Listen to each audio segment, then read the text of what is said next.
podcast do antigoaonovo.com. Procure nas redes sociais, galera. Procura a gente no SoundCloud, procura a gente no Insta, no Face do Antigo ao Novo. Você vai sempre receber uma coisa de Deus pra você. Eu sou Carlos Reuel e estou aqui com Rafael Heitor. E aí, galera, eu fiquei até animado agora com essa introdução do Reuel agora. A minha voz tá, você pode notar que tá estranha, tô saindo de uma gripe agora, mas estamos aqui pela graça de Deus, vamos que vamos. E é isso aí, hoje o tema é para combinar com a semana que tá chegando, um dos momentos principais da vida cristã, não é mesmo, Rafael? O tema de hoje é Páscoa. Então a gente vai falar sobre Páscoa, aí um momento muito importante. A gente tá, como o Raul falou, a gente está em dias de iniciar essa Semana Santa, né, que já está no calendário de todo mundo. E alguns a usam apenas para folgar no trabalho. A gente entende a mensagem por trás do feriado, digamos assim. Então a gente vai falar um pouquinho sobre isso. A gente comemora várias datas, digamos assim, né? Mas essa tem um marco muito importante, bem? Essa é a principal, né? Porque apesar da gente comemorar o nascimento de Cristo numa data específica, outras datas cristãs a gente tem, a data da Reforma, por exemplo, como o marco também da Igreja Cristã. A gente tem diversas datas que são importantes para o cristianismo, Natal, de alguma forma. Tu prefere Páscoa ou Natal?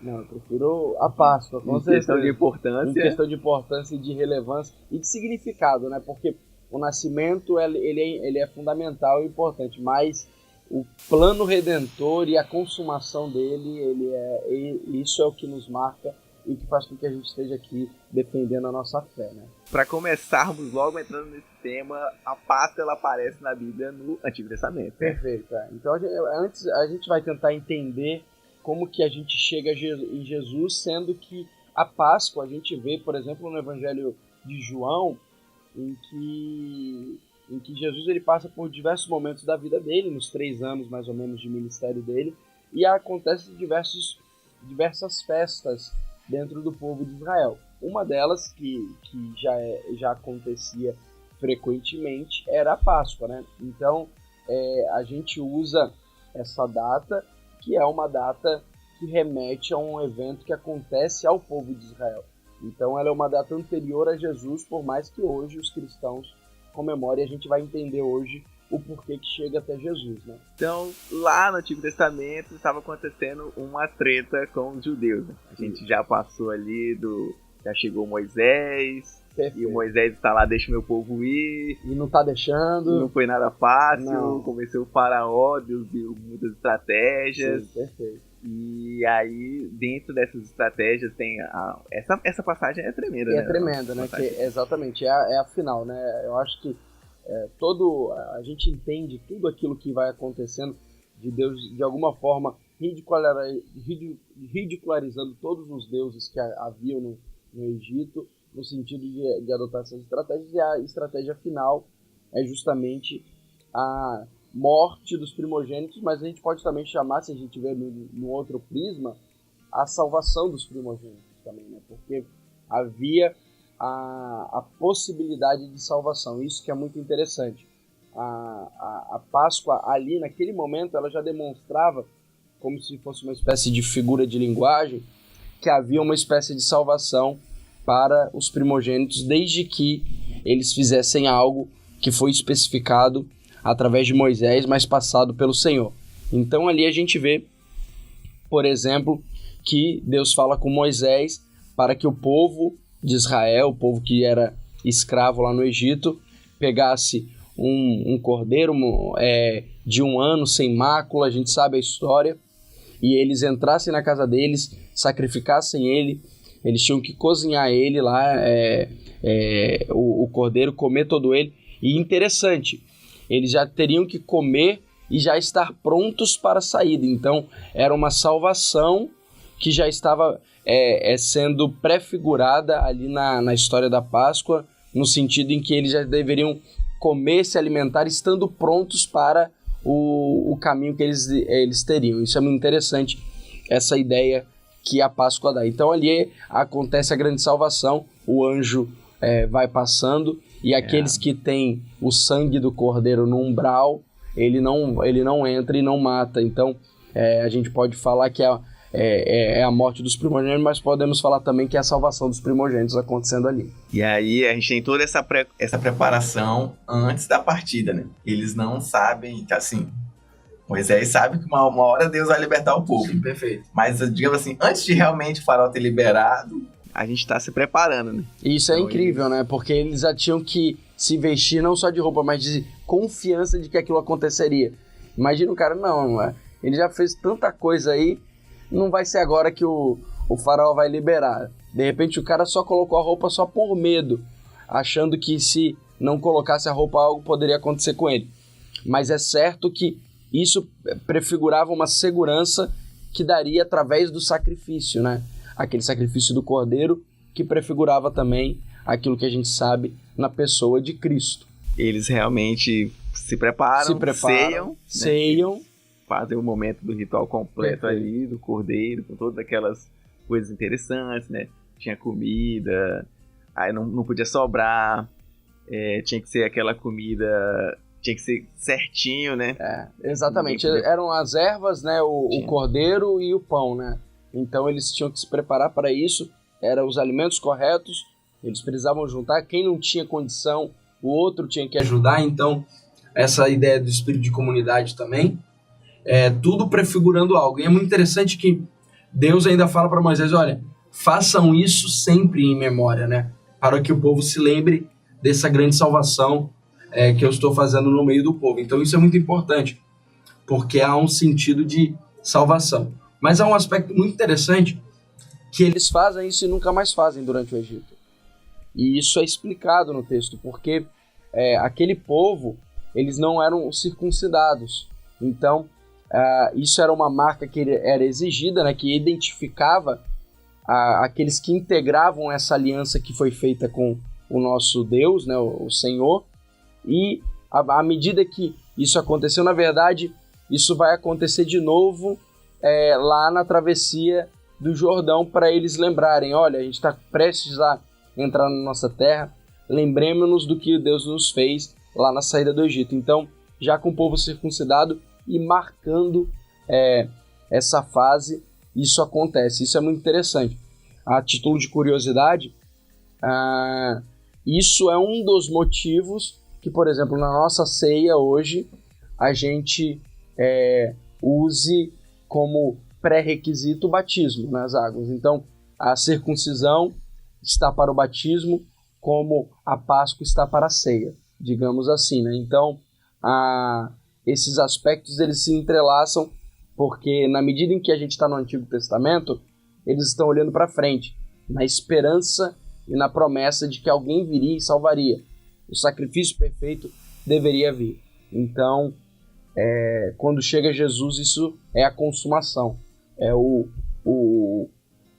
a completude da promessa que foi feita lá atrás, onde a prefiguração da salvação eterna ela foi exposta por meio dessa passagem bonita, que é a ideia da Páscoa, né? De passar, né, por cima, e a ideia do anjo ele pular as casas que estavam com o sangue do cordeiro.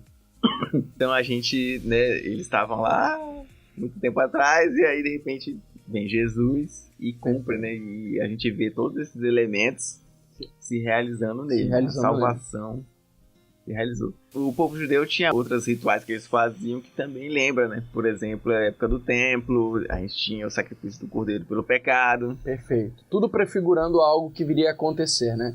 Toda a marca, e isso é muito interessante porque tudo aquilo que Deus institucionaliza por meio do povo de Israel, ela é de alguma forma para demonstrar que algo completaria o processo de redenção do homem, desde o Éden. Então, é Deus, através do tempo, ensinando o homem e mostrando para o homem, né? Eu acho muito interessante, porque da mesma forma que o povo ele precisava olhar para essas coisas que estavam sendo entregues para o povo de Israel, lá na frente, Jesus ele também nos avisa, já no Novo Testamento, para a gente olhar para as coisas que estão acontecendo no mundo, que isso prefigurava a segunda vinda dele. Então, eu acho que Deus ele tem sempre esse cuidado de instruir e ensinar os seus através do tempo, através das marcas no tempo. Então, Com o povo de Israel foi da mesma forma, foi o Deus daquele povo, o nosso Deus, ensinando através do tempo, através de algumas marcas, alguns símbolos, o que estaria para acontecer. Então, na medida em que o Antigo Testamento as pessoas olhavam para frente, hoje a gente olha com segurança para frente, mas por causa de algo que aconteceu lá atrás. Então, isso fecha o nosso ciclo, né? E aí Jesus, o Cordeiro Perfeito, vem essa terra, o Verbo se faz carne, caminha entre nós, é a glória do homem, então ele caminha aqui e ele encerra esse ato, mostrando que agora os cristãos, aquele significado da Páscoa, apesar de ser importante para a gente entender um relato histórico da Páscoa dos judeus, agora aquilo estava simbolizado totalmente na ceia. Então Jesus, ele na última ceia, todos os evangelhos eles relatam a última ceia, tanto Mateus, Marcos, Lucas como João. Paulo cita novamente em 1 Coríntios a respeito, o povo de Corinto estava com uns probleminhas quanto à ceia do Senhor, o pessoal estava querendo comer, se alimentar na ceia, né? E ali na verdade não era para isso, né? Ele até fala, você está com fome, come em casa e vem para cá e ceia com seu irmão. Então a gente vê todo o Novo Testamento consolidando a ceia, porque era uma memória, né? Jesus, ele deixa bem claro na última ceia, quando ele estava prestes a ser entregue pelo pecado de todos nós, ele fala que isso é em memória de mim, o meu corpo, isso representa o meu corpo, isso representa o meu sangue. Então isso substituindo ele como Cordeiro Perfeito na figura do pão e do vinho, substituindo o Cordeiro que só prefigurava a vinda de Cristo. Então isso é incrível porque ele marca um novo rito para os cristãos, né? E o Paulo falava, né, do mesmo jeito que eu recebi, eu tô passando para vocês. Perfeito. Então, ficou a marca, isso era uma marca. Igual, né? Exatamente. E da mesma sorte que, então, as duas grandes marcas que o povo cristão começa a carregar, depois de Jesus habitar entre nós, judeus, se a gente for ver a história, o judeu, como você mesmo falou, eles são cheios de rituais, de festas, porque eles estavam querendo que Deus ele instituía para que o povo, de alguma forma, visse que aquilo prefigurava algo no futuro. Mas na medida em que Jesus é a consumação de tudo isso que o povo de Israel apontava, e que não é só para o povo de Israel, mas para todo o povo, que o Antigo Testamento também diz isso, que apesar de o povo de Israel ser a bandeira do nosso Salvador aqui na terra, mas a Bíblia também fala no Antigo Testamento que toda nação que abençoasse o povo de Israel e que intercedesse por ele, seria imputada justiça por ela, então receberia bênçãos. Então a gente entende que na figura de Israel havia um propósito salvífico para todo mundo já ali, porque não era exclusivista, porque se fosse exclusivista, esse evangelho desde do Antigo Testamento, Deus só falava, olha, eu quero salvar só vocês, eu criei todo mundo, mas vocês são meu queridinho e a gente vai caminhar junto para sempre. Não, isso foi de toda a história demonstrado, e Jesus, ele abre isso tudo, completa esse sacrifício e ele institui agora a partir dele, a partir da sua morte, redenção, ressurreição, a gente tem agora dois grandes institutos do cristianismo, que é o batismo e a Santa Ceia, né? A Ceia do Senhor. Então, nesses dois são as marcas que nós carregamos como memorial, né? A gente sabe, a gente tem que sempre relembrar que o batismo não faz a gente super pessoas e nem participar da ceia faz com que a gente tenha mais intimidade com Cristo. Isso são memoriais. Isso está dizendo algo a respeito de nós para o mundo e algo que a gente tenta escolher para com a nossa vida. Isso não quer dizer que a pessoa que se batiza nem a pessoa que toma ceia, ela é melhor que alguém, né? Você já viu a galera de hoje, assim, querer praticar uma ceia parecida com a dos judeus lá? Sim, que é a volta, né? Hoje o Brasil... De vez em quando dá um... A gente tem que voltar às origens. Não, as origens lá de Moisés. Exatamente. A gente tem... isso é um movimento que tem acontecido, sobretudo no Brasil. Se a gente for reparar, fazendo rapidamente um adendo, saindo um pouquinho de Páscoa, mas diversos aspectos da cultura judaica têm sido abraçadas por algumas igrejas cristãs evangélicas, né? A gente vê, por exemplo, algumas pessoas não falando mais nome de Deus, mas usando aquele apóstrofo lá, falando do só. A gente vê pessoas usando o tabernáculo, a ideia do tabernáculo, um grande templo, o templo de Salomão. Então a gente vê um resgate de práticas que na verdade eram tudo apontando para Jesus. O cristão verdadeiro, aquele que entende o que a Bíblia queria explicar, ele sabe que isso tudo é sombra a respeito de quem Cristo é. Então, se a gente já chegou no perfeito, exatamente. Eu vou voltar para a sombra. Para a sombra, exatamente. Ali, aquele povo, eles estavam tateando uma sombra, eles estavam seguindo uma sombra. E fazia sentido. Isso ajudava o povo a manter o foco.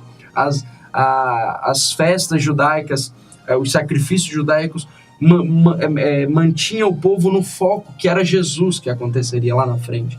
Só que, o que você falou, agora a gente tem o varão perfeito, a gente olha só para ele agora. Então não preciso ficar tateando a sombra mais. E aí a gente teve o sacrifício, né? Os apóstolos implantaram a ceia do Senhor, memorial, lembrete. Isso foi uma marca na igreja primitiva, isso era comum. A católica chama de sacramento. Eucaristia, tem a Eucaristia, que é a ideia do... A Eucaristia está dentro do que é a Santa Ceia, que é o corpo de Cristo, né? Então a gente tem toda essa estrutura, o catolicismo, ele entende um pouco diferente a Santa Ceia, né? A ideia de ser realmente santa vem daí, né? A gente entende que ela é uma ceia do Senhor, mas não há santidade meramente na prática. Isso foi uma briga da Reforma, se a gente for recuperar, porque a Igreja Católica instituía que ali o corpo real de Cristo, ele estava totalmente representado naquele momento, naquela liturgia. Os reformadores não entenderam assim, alguns sim, alguns ainda se apegaram a essa prática, mas a maioria dos grandes reformadores, eles se afastam. Nossas referências. As referências não pegaram essa prática porque entendiam que Jesus foi bem claro ao instituir um memorial. Ele estava... e um memorial é apenas para que você se lembre daquilo que ele fez. Então, ali não estava o poder, o corpo e a pessoa de Jesus. A gente tem que entender que a gente já está com o Espírito Santo aqui, a gente tem o Consolador. A gente não precisa de que é o pão vira carne, literalmente. Exatamente, que vai fazer a diferença. Transubstanciação. E a ideia de que tem curas e tudo mais. A gente sabe que Deus pode curar e libertar em qualquer momento. Mas a ideia é que nesse momento é específico para isso, que a gente busca isso, porque ali é a carne de Cristo e o sangue real de Cristo. Isso não é algo adotado pelas igrejas evangélicas protestantes. Porque não tem uma base bíblica. Não tem base bíblica nenhuma, nem pelos pais da igreja. Quando a gente diz pais, a gente está falando até o século 7, 8 ali, até o início da Idade Média, e a gente não vê isso na igreja primitiva também, nenhum relato dos apóstolos falando a respeito disso, dessa importância, e se fosse algo fundamental, eu acho que teria sido bem claro. Então, para a gente ir caminhando aí para as retas finais, vamos lá. Momento de Páscoa, assim, o dia tem que ser celebrado mesmo? Eu acho que a gente precisa celebrar. Igual, eu vejo muitos cristãos, por exemplo, no que diz respeito ao Natal. Há muita briga, Natal, nem essa data nem existe, foi instituída por um imperador, não sei o quê, é uma data pagã. Eu acho que a gente tem que usar esse momento em que as pessoas normalmente, por exemplo, como o Natal, elas estão mais abertas e receptivas para receber uma mensagem nesse sentido e apregoar a verdadeira mensagem. Eu acho que a gente tem que estar pronto sempre em tempo e fora de tempo. A gente não se apega a uma data específica, mas a gente usa as datas específicas para levar o Evangelho de Cristo. Eu acho que esse é a grande verdade que a gente precisa carregar.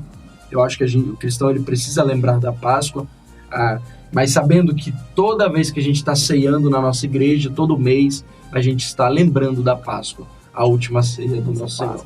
A nossa Páscoa ela mudou porque a nossa Páscoa já representa o sacrifício perfeito. Comercialmente a gente tem aí o coelhinho, o chocolate. Perfeito. Igual a gente tem o Papai Noel no Natal. Igual o Papai Noel no Natal e obviamente a gente entende que é questão de mercado e tal. Sim.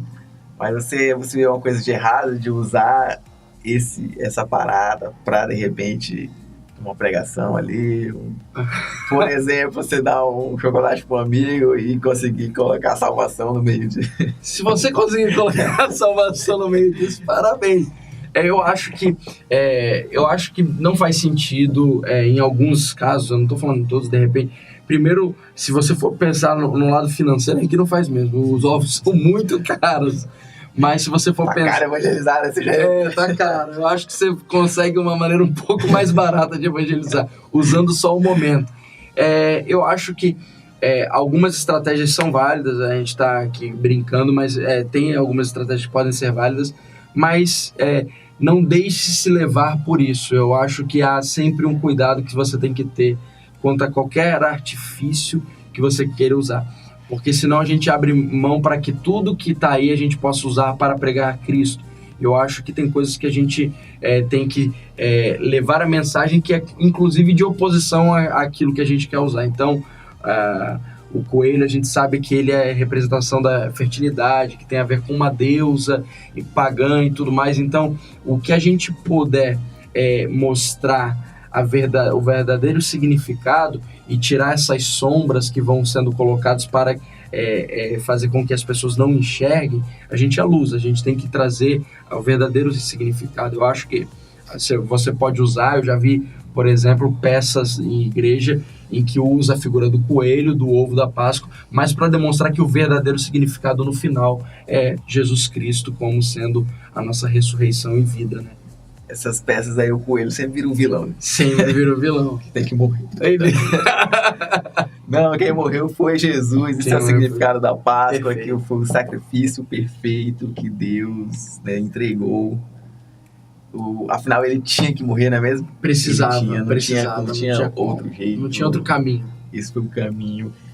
E o sacrifício em si de Jesus mudou a humanidade completamente. Porque, cara, se parar pra imaginar que as nações mais evoluídas da época, se você parar pra imaginar Roma, né, quando a gente vê aquele coliseu, aquelas construções, aqueles diques, aquelas coisas magníficas que eles faziam, que eles construíram, um povo evoluído. Sim. Se você parar pra pensar que todos eles ofereciam sacrifício ali de um animal, né, era rito da cidade, né, você oferecer. E de repente vem o cristianismo e fala, não, o sacrifício já foi feito. Eu não preciso mais disso. Consegue imaginar algum tipo de sociedade que não tinha um sacrifício? Não todas as sociedades tribais, elas tinham sacrifícios. Isso faz parte. Por isso que o cristianismo, ele revolucionou nesse sentido. Não uma visão de mundo, né? Jesus e os seus ensinos, eles equiparam o homem um com o outro. Então, era comum você ter, por exemplo... naquelas outras sociedades, o imperador, dependendo do seu cargo e o seu poder dentro daquela sociedade, você vai ler mais sobre ela. Então, toda a cultura judaico-cristã, que é formada baseada na Bíblia, tanto o Antigo quanto o Novo Testamento, elas são fundamentos do Ocidente. Então, se você conhece e aquilo que você vive hoje, aquilo que você preza hoje, liberdade hoje, valorização do ser humano hoje, isso não surgiu da cabeça de nenhuma civilização secular. Não surgiu da cabeça dos romanos, não surgiu da cabeça dos filósofos, isso surgiu da cabeça de Cristo. Então, senhor ateu, se você não tem que matar os bichinhos, não tem que matar os passarinhos, os coelhinhos... Agradeça a gente, por favor. Deixa eu lá agradecer. Você veio o cristão falar, muito obrigado, cara. Dê um like. Eu não gostava de matar os animais, mas graças a vocês agora, tá? Tá bom? Agradeça a sua liberdade, inclusive não crê naquele que mudou sua história. É isso aí. Então, galera, acho que fica a reflexão para esse momento de Páscoa, né? Lembre que o sacrifício perfeito foi entregue já e foi por você. Amém. E a mensagem então é salvação, né? É a salvação. Assim você encerra também? É sempre assim. Então a mensagem que fica, Jesus, ele está falando ali, e o que a gente tem que sempre lembrar é que eu morri por você. É por amor a você que eu fiz isso, me entreguei. Então viva de forma a gloriar o que eu fiz por você, a gloriar o meu nome. Honre esse nome, honre esse sacrifício tão belo e tão importante e fundamental na nossa vida.